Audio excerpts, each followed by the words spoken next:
Police in Atlanta are apologizing for a misunderstanding involving a rapper that was held at gunpoint after he withdrew $200,000 of his own money.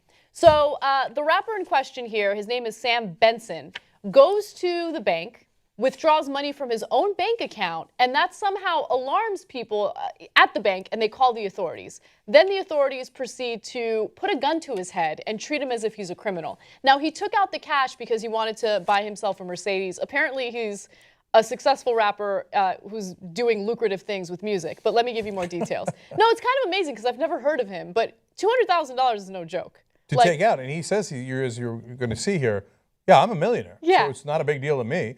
So according to Sam Benson, who goes by the stage name Black Youngsta, he had just exited a Wells Fargo branch in the upscale community of Buckhead after withdrawing $200,000 in order to buy a new car.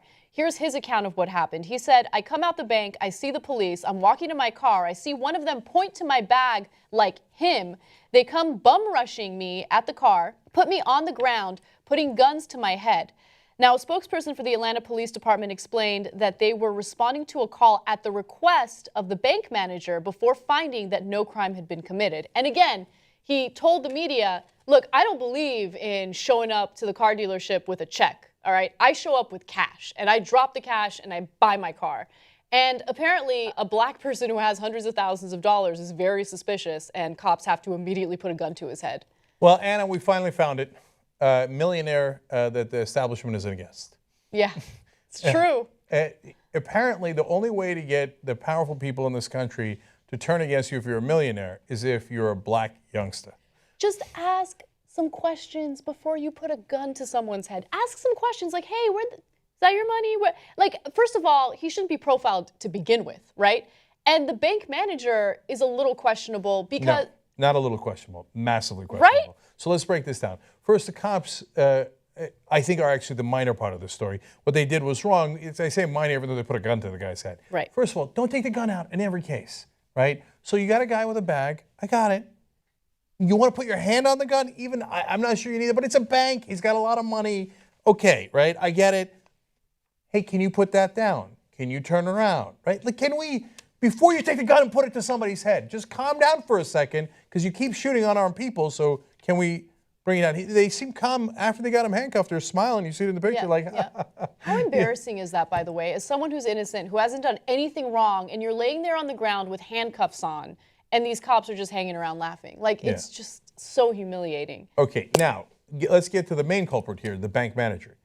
Hey, dumbass, you just gave the guy $200,000.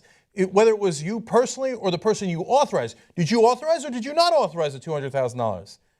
I mean, that doesn't make any sense. If you didn't authorize it, call the cops right away while he's in the thing. Why did you give him the $200,000? Right. How did you not know that he has an account at your bank that he just withdrew his money from?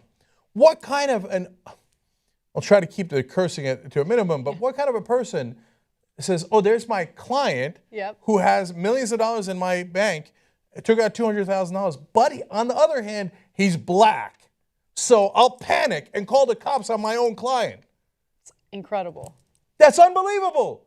I mean, if a white guy in a suit comes in and asks for $200,000 and they check his account and they're like, oh, okay, well, Mr. Johnson, here you go. Are they going to call the cops on him?